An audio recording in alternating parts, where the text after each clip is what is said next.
வணக்கம் நேயர்களே. இந்த காணொளி எதற்காக பதிவு செய்கிறேன்னால், முதல் நாளாக சின்ன மொட்டுக்காளான் நான் பதிவு செய்துள்ளேன். அடுத்த நாளாக இதனுடைய வளர்ச்சியை உங்களிடம் பதிவு செய்கின்றேன்.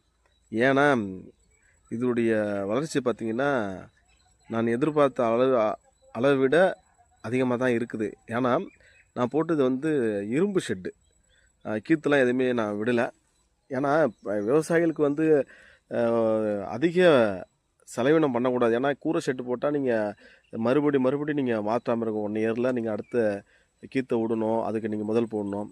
இப்போ இந்த தகர ஷெட்டு போகிறதுனால உங்களுக்கு மேக்ஸிமம் உங்களுக்கு 3 மாதம் 3 வருடம் உங்களுக்கு நிற்கும். இதில் வளர்ச்சி எப்படி இருக்கும், அதுக்காக தான் செஞ்சால் மிக அருமையாக இருக்குது. நான் எதிர்பார்த்தது வந்திருக்கு. அதுவும் ஷெட்டு நல்லா கூலிங்கான இடத்துல இதை போட்டிங்கன்னா உங்களுக்கு கீத்து விட தேவையில்லை. அந்த அனுபவத்தில் தான் நான் போட்டிருக்கேன் அதை. மற்றபடி இதில் பெரிய முதல் போடக்கூடாது, ஒரு விவசாயிகளுக்கு எளிமையாக அதை செய்து காட்டணுங்கிற நோக்கத்துக்காக தான் செஞ்சேன்.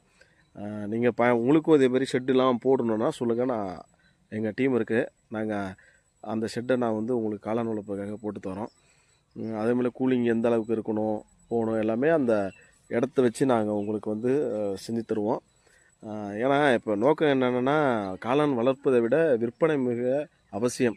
அதனால் நீங்கள் காளான் வளர்க்குறதுக்கு முன்னாடி நீங்கள் எங்கெங்கெல்லாம் விற்கணும், அதை எப்படிலாம் கொண்டு போகணும் என்பதை நீங்கள் திட்டம் போட்டுங்க. ஏன்னா வளர்த்த பிறகு வாங்கிறதுக்கு ஆள் இல்லைன்னா நம்ம யோசிக்கக்கூடாது. நல்ல வருமானம் தான். ஆரம்பத்தில் நான் போடும்போதெல்லாம் அதிகமாக மக்களுக்கு விரும்பலை. இப்போ போக போக அதனுடைய வளர்ச்சியும் அதேமாரி நானே உணவு சில பேருக்கு காளானுடைய சமையல் செஞ்சு கொடுத்த பிறகு விரும்புகிறாங்க, கேட்குறாங்க. என்னுடைய உற்பத்தி தான் இப்போ நான் அதிகப்படுத்தணும். அதுக்காக தான் இந்த மெத்தடில், அதாவது ஷெட்டில் நம்ம முதல் போடக்கூடாது, தொடர்ச்சியாக போட்டுட்ருக்கக்கூடாது. அது போட்டோன்னா ஒரு பர்மனெண்ட்டாக இருக்கணும், ஒரு 3 ஆண்டுகள் ஒரு 4 ஆண்டுகள் வரைக்காச்சும் இருக்கணுங்கிற நோக்கத்துக்காக தான் செஞ்சுருக்கேன். எனவே நானும் பயிற்சி தான் கொடுக்குறேன்.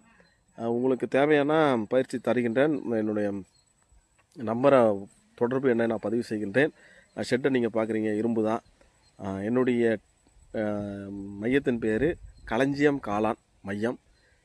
ரொம்ப எளிமையாக தான் போட்டிருப்பேன். இப்போ பக்கத்துலேயே ஒரு ஷெட்டு போடுறேன்.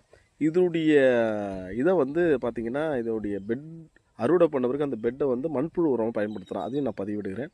நன்றி, வணக்கம்.